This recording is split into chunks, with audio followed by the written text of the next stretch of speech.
Hello, welcome to the What, Why, When podcast from the University of Oxford and Jesus College. My name's Dr. Matt Williams. I'm a tutor in politics and the Access Fellow here, and I'm here with two fantastic students. Should we go in order of alphabets? Emily? I'm Emily and I do economics and management. I'm first year. Brilliant. And I'm Joel. I'm a third year student studying PPE.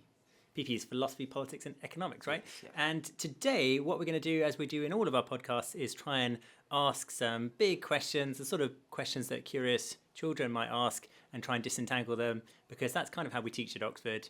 We actually surprisingly work in a way that young children work, by being very curious, asking big questions and trying to figure them out in what we call tutorials. And my big question for you two is, does democracy cause growth? Now, granted, that's not a question that your average child would come out with, but we want to be quite childlike and curious in trying to disentangle this, right? So does democracy cause growth? What we're not asking is, do you get growth in democracies? Because that would be kind of obvious. Yes, you do. Do you get growth in autocracies, non-democratic countries? Yes, you do. But is there a causal relationship? Is there some link? And could we therefore potentially dial that up if we wanted to grow the British economy? Could we make it more democratic to achieve that goal? Stuff like that. But we should, as ever, try and sort of figure out what we're talking about for a second. So let's sort of talk about democracy. I mean, I guess as a philosophy, politics and economics student, Joel, this is kind of your bread and butter, right? So Hopefully, yeah. what do you think a democracy even is? How would you try and define that? Ooh, interesting. I think I would define it as a country where the people have a say in electing their leaders and their government. So you've got a system where individuals, sort of ordinary citizens, can have a direct say in who governs them and sort of what policies they are governed by. And sort of there's all different forms of democracies, but I think that's a fundamental principle of having a say of citizens and ordinary people having a voice in their how the country is run. I think is sort of the most key aspect. Nice. Ordinary people roughly having control. That sounds about right. Emily, do you agree with that? Would you add anything to that definition, democracy? Yeah, I agree with that. I think it's like it's getting the consensus and the majority to back one idea or like one policy or person. Right. And so, I mean, let's maybe look at it from the other direction. Is there a critical thing that would have to be missing if you said a country is definitely not a democracy, right? This country is 100% an autocracy, and we can say it confidently because it's lacking blah. What sort of things would blah be? I think an obvious thing is voting. Yeah, right. But you vote, or one can vote in some autocracies, right? Yeah. I think it's like a necessary but not sufficient kind of Nice. thing. Yeah, okay. What do you think, Joel? Anything else that's sort of critical? Anything that's necessary for a democracy or an autocracy?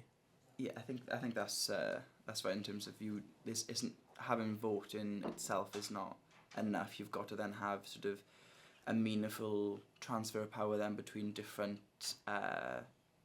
parties, different leaders, different sort of political thinking. You've got to sort of have an ability to change between peacefully and respectfully, and sort of have that transfer then. So you're sort of not you can be a democracy with a long-term ruler, but you sort of the ability has to be there to change leaders. Nice. So democracy is one of those things where we kind of know it when we see it, but it's remarkably difficult to measure. Lots of people try. There's organisations like Freedom House and VDem, if you've heard of them, or the Economist Intelligence Unit, and they try and come up with measures, but they don't all agree. I mean, they broadly agree on which countries are democracies and which are autocracies, but the degree to which they think they're democratic, they often don't agree on. So some will say, for example, that Norway is the most democratic country on earth, and others will disagree with that. I mean, Emily, if I was to send you out into the wilderness to measure democracy in the world, what do you reckon you would do? What would be on your checklist, do you think?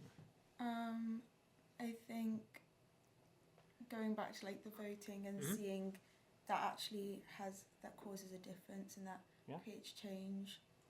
I think having a spread of power to an extent, so it's not just one person or like a small group of people, like in a oligarchy or something.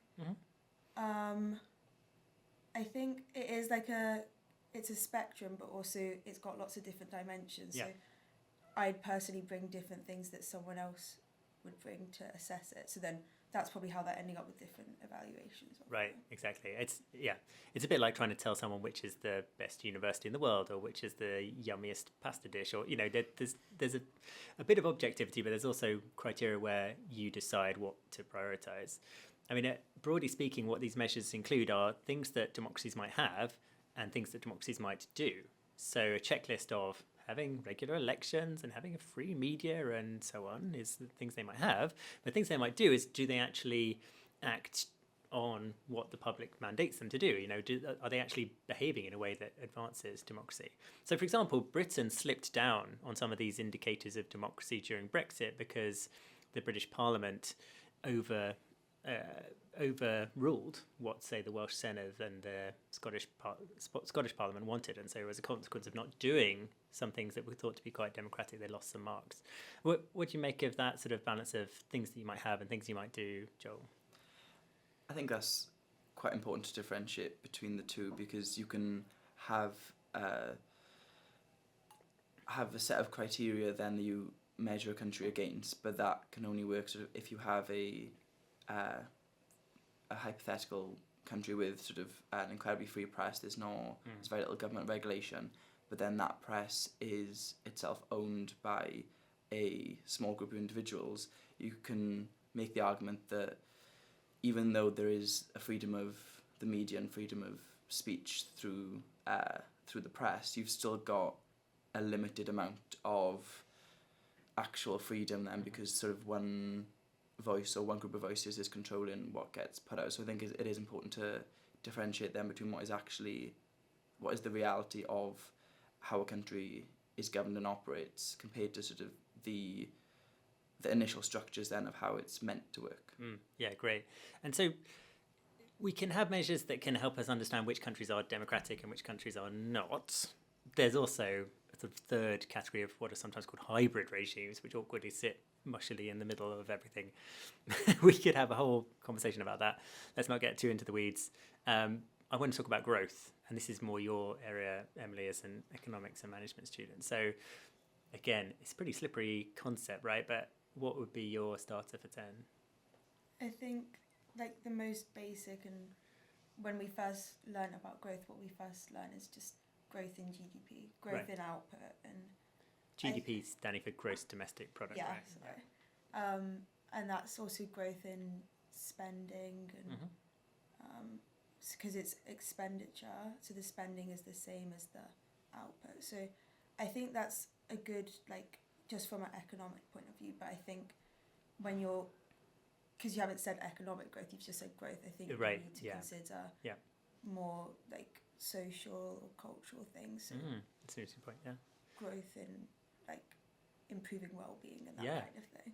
Right, because when politicians bang on about growth, they are usually just talking about economics, right? But because that's easier, I guess. Right. Why is it easier? Easier to measure, do you mean? It's just like you can just say this is worth this much, and it's more objective. Yeah, right.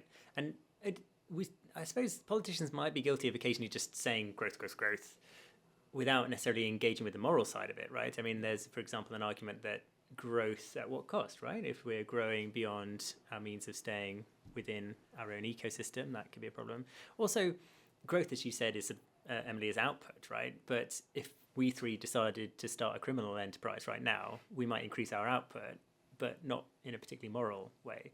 But what do you think about growth as an idea, Joel, as a politics, philosophy and economics student? I think that broadly you can make a strong argument that growth itself is generally good, although I would sort of caveat that by saying that you can't have growth at all costs, because there needs to be a societal wide growth, and sort of, like you said, Emily, about having different measures. It's not just economic growth, and the idea of focusing on one element of growth specifically because it's easier to measure might miss a lot of issues in society. If you've got an economy or country that's seen its GDP rise quite dramatically, but then you've got growing inequalities, you've got rising unemployment, you've got sort of underlying societal issues where sort of most people in the country may rather see a general increase in societal growth then, rather than just focusing on economic growth. And sort of the leads maybe into the question of growth for who is essential. Sort of in a democracy, does growth need to be for all citizens, so everyone feeling the benefits of that, or can it be more tailored towards certain sectors if that's easier to grow? So if certain sectors of the economy may be easier to grow faster, but then sort of who's it leave behind is the sort of the dynamic between that. Absolutely. So going back to the original question, does democracy cause growth? I'm basically asking you, does this one thing that we can't easily measure cause this other thing that we can't easily measure? Well, I mean, the answer to a certain extent is we don't know for sure. And this is where tutorials in Oxford often sort of break down into, well, tell us what you think. What can you argue, right? And this is why it's such an important process of having a chat about it. We, the tutors in Oxford, don't just sort of say, this is the answer, learn it, and then repeat it faithfully in the exam. We want to know what you think, right? This is why it's so important. So, Emily, what do you think about this question? Could you tell us a story that connects growth to democracy? Or do you think that they might be separate or caused by other things? What's your instinct on this question? They're not entirely separate, but I don't know whether I could define like a mechanism that's linking A to B to C kind of thing. Sure, yeah. I think when you look at real world examples, it is the democracies who have grown more previously. But then that's had like loads of other factors in it as well. Right, so it could be that growth caused democracy. Yeah. So we can flip it on its head, potentially. Or it could be that both growth and democracy are caused by some other factor we're not talking about. Yeah. Or there could just be, what's called a spurious correlation. It's an awful bit of jargon in the sense that these things might just occur together, but coincidentally rather than causally. What's your instinct on this, Joel? I think I agree in that there is a sort of, you can maybe see democracies do grow and do grow faster, but then also there's many cases of non-democracies growing quite rapidly through the late 20th century. You've got sort of the rise of China, which is ranked best example, quite low on democratic criteria, but then sort of saw historic levels of growth. Right. They've only now started to slow. So I don't think it's easier saying that democracy causes growth, because autocracies can grow. Sort of hybrid regimes, like I mentioned earlier, they also can grow. So there must be something else. Well, absolutely. And this is what encourages people to say, well, maybe democracy is even getting in the way of growth. Shouldn't we do like China does and centrally organise our politics and ignore what voters want and stop with all those sort of whinging stakeholders who take us off course and so on? This is not my voice, but this is what some people might say. So this is why this is such an important, relevant question, right? I mean, China's an interesting one where, China's GDP total is enormous, right? Second in the world, only to America. But its GDP per person is actually still relatively low. China's an enormous country by population. And so its wealth distribution is not actually that great. And so is that something we ought to talk about, Emily? So not just GDP, in the whole, but in how it's distributed amongst the people. Yeah, I think that's a more important thing than looking at GDP as a whole, because that can be just one person bringing up the average. I think that kind of links to whether growth itself might be undemocratic, because it leaves so many people behind. Right. And it kind of causes exclusion. So if you've got these, like a few people who are really benefiting from growth, that's going to make the country less able to be a democracy. So, yeah. Yeah, right. Absolutely. I mean, let's try and drill into it. Let's try and sort of figure out what could possibly connect democracy to growth. What sort of attributes that are unique to democracies, you don't find them in autocracies, could actually encourage entrepreneurship and increasing output in an economy. What might you identify, Joel? Yes, it's tricky because it's difficult to see, sort of like you mentioned, entrepreneurship, sort of the idea that if you provide the resources and the freedom for individuals to start their own businesses and to innovate locally, then they can spur sort of nationwide economic growth and through sort of smaller individual businesses. And I suppose the question is, is that more democratic than sort of a smaller group of larger companies and businesses who themselves are promoting the same level of economic growth? So can you say that having more power, so more individual power then to start your business provides more, is a sort of fairer way and sort of a better way to grow your country if you're not relying on individual businesses which are quite large but there's not many of them compared to sort of a wide base of quite small businesses and startups and things like that, which can then grow further.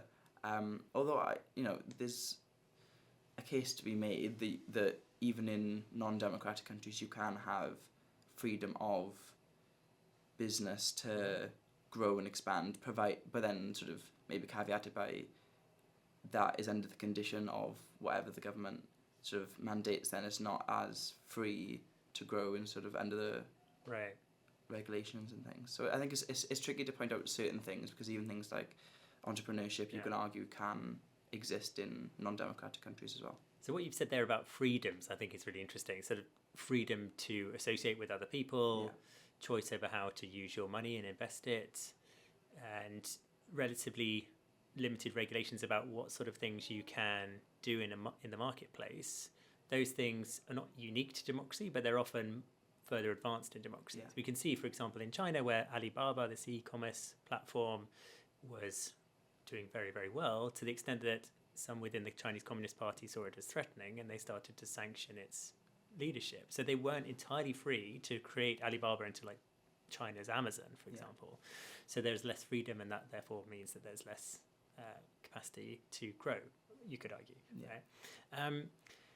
What my favourite definition of democracy of all time comes from this political scientist called Adam Jaworski, and he called it institutionalized uncertainty, which kind of sounds like a contradiction in terms. It sort of means that democracies are systems that have rules where you can't guarantee the outcome of those rules, right? The difference with an autocracy is that it's less institutionalized, but it's still uncertain, right? Politics is always uncertain and people will always fight about it, but at least in democracy, in theory, there are rules that people agree on. And that's crucial, because if you know the rules of the game and you feel confident that they will be applied equally to everyone who's playing that game, then you can participate regardless of who you are. It's a bit like if you want to play sport, but you think the umpire is crooked and is going to go against you, you might be less likely to get involved in the sports game. So the crucial thing about democracy is the umpires, right? Is the rules. What do you think of that, Emily? Does that make any sense? And can you see how that might be relevant for growth? Yeah, it makes sense, because you need certainty to be able to, if you're taking entrepreneurs, for example, you need certainty to take the risk of taking out a loan or starting your own business and that kind of thing.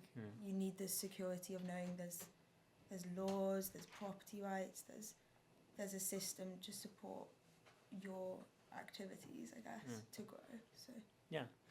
So there's really fascinating work that's been done on the growth in the English economy way back in the Middle Ages, or back hundreds of years ago, and why England became a relatively rich country in those days. And one theory goes along the lines that, well, it's because there was the common law and there were courts and there was good contractual arrangements. So if you entered into a contract with another party, you'd feel confident that it would be applied fairly in a court, which could not be guaranteed in most other parts of Europe in those days. And that meant that those people who had something to invest in would prefer to do it in England than in, say, France at the same time. And so it was the rule of law was a crucial innovation. Now it's worth noting that medieval England was not a democracy. So maybe what we're sort of drilling in on is it's not necessarily everything in a democracy that matters for growth, but specific attributes, and in particular, credible contracts and courts and some freedoms, but not too many. What do you think about that theory about medieval England, Joel, and what might you add to it? I think that makes a lot of sense in terms of having a reliable set of rules and sort of a reliable, not just the rules themselves, but someone to arbitrate those rules and sort of decide and settle disagreements between sort of rival claims to sort of whichever business claim is happening, sort of having the ability to rely on somebody independent, sort of like I said, the rules of the game are crucial, I think, to confidence. I think that's what maybe spurs growth more, is not necessarily the idea of democracy, but the trust then that because power is shared more between different parts of the political system, then there's more, I would argue, more sort of certainty that the system as a whole will continue to stand. And sort of you mentioned earlier about how during Brexit there was sort of a reduction in the UK's place in democracy rankings because of that's right. Sort of not sort of overruling the devolved government. I think you can argue that that goes more broadly into the sense of having a legal system and a court system that you can rely on, that's not overridden, that's sort of respected by the government, provides the sort of confidence for businesses and for individuals, sort of for international companies to invest. Sort of it creates a wider system of faith and of trust in a country, which maybe comes more from democratic countries than it does from non-democratic countries. Right, and in an autocracy, you just don't know what the new regulations might be. You might be doing fine, but then it could be that you are disfavored by the regime for some reason that you can't predict, and then you get your property expropriated and your licenses taken away, and you might be put in prison, and none of which you can necessarily contest fairly. But there's still a bit of a chicken and egg problem, Emily, which goes as follows. Why did the English court system develop in the first place? Why would the kings have said, oh, do you know what we really need here? We need, rule of law, contracting, and so on. Whereas kings and monarchs in Europe were sort of thinking, nah, kind of like our privileged position here. What would be in it for them? Why would elites ever cede power to these sorts of freedoms? If I'm imagining like a benevolent yeah, sure. I'd say it's that they want growth of of their country. Why might they want that? I'm not a historian, Sure. In the Middle Ages, like, people were struggling to eat, like, so you just need them to be able to meet their needs so that they're not, from a selfish perspective, so that they're not coming to you and asking you for money. You want them to be able to be self-sufficient. So that's possibly one thing, is that they feel a genuine responsibility. I'm afraid I doubt many medieval kings would have been that moved by that, unfortunately. But there is a sort of a self-interested component to it. If you want more tax, you get a bigger tax base if you allow more people to make more money. So there's something in it for you then. There's also a question to be had as whether they had any choice in the matter. Bear in mind that English kings were slightly more hemmed in than their continental rivals from Magna Carta, and that wasn't because they were sort of benevolently gave away power, but they were forced to give away power because they were just facing up with rival elites. And this raises a sort of interesting point that some political scientists believe, is that democracy doesn't happen when countries become more equal, but when they become less equal, when there are rival groups of elites or powerful actors who basically say, do you know what's going to be best for our interests is if we institute democracy, because then nothing will change. We will institute certain policies that will suit us, and kind of ironically, nothing much will get done. Sounds very cynical, Joel, but do you think there's something to that democracy sort of protects elites rather than actually forcing them to listen to the people properly? I'm not sure, because you say it's cynical, but then maybe the alternative would be even less distribution of power and even less say for non-elites. Then if you've got, I suppose, if you're picking between choosing between the lesser of two evils, would you rather one group of elites running the country, or power shared between different groups of elites leading the country, which is quite a sad way to look at democracy, as sort of the lesser of two evils. But it could be the case that elite interests and sort of higher interests sort of do impact our democracy in the UK and sort of democracies around the world, it's impossible to have any form of government without some elite interests. I think is unless you do live in a sort of a purely communist society where sort of there's total equality among all, there will be a level of hierarchy in society, and sort of some will have a greater influence than others, which we can have a debate of whether that's fair or not in itself. But I think that maybe the idea of democracy is the lesser of two evils, in terms of even though elites still have quite a strong influence over policy, there's more distribution between policy ideas and different goals than there would be under non-democracies. Yeah, good. And when we look at graphs, to say if we plot the extent of democracy, depending on how you measure that, of course, and the extent of growth, there is quite a neat correlation that you get. Those two do seem to link together, but some countries don't fit that trend, and they tend to be, say, the Gulf states, Emily, or some of which are quite oil rich, and they might put a bit of a fly in the ointment of, well, if you want to grow your economy, you've got to have some democratic norms, you've got to have some institutions. But what do you know about what's sometimes called the resource curse, that sometimes countries can get rich quick, but because of a particular resource they've got, like oil, for example? Yeah, I think that's the example with the tulips in the Netherlands. I think. Yeah. So once you've got all this stuff, you know how to grow off that, but then the minute that falls out of fashion, the minute we don't want to use oil, we want to start using something more sustainable, then like where will these countries be? Yeah. And I think that's when maybe, if we're talking about democracy, I feel like democracy and growth are kind of the end. It's what most countries seem to converge towards in the long term. So maybe once their reliance on that, like once the resource curse has become a curse, because at the moment for oil-rich countries it's still a blessing, I guess. Yeah. Well, other than the conflicts. Well, sometimes, yeah. Maybe when that will come in, then maybe they'll start looking towards more democratic ideas. Yeah. Like I'm thinking of like Syria and stuff. Right. I mean, it's interesting you said that countries converge on this point where democracy meets growth. And that was a view that was quite common in the 1990s, is that countries would gravitate towards liberal democracy in particular because they will be incentivized to do so. They'll get richer, and so everyone will push in that direction. For recent history has maybe slightly humbled that view.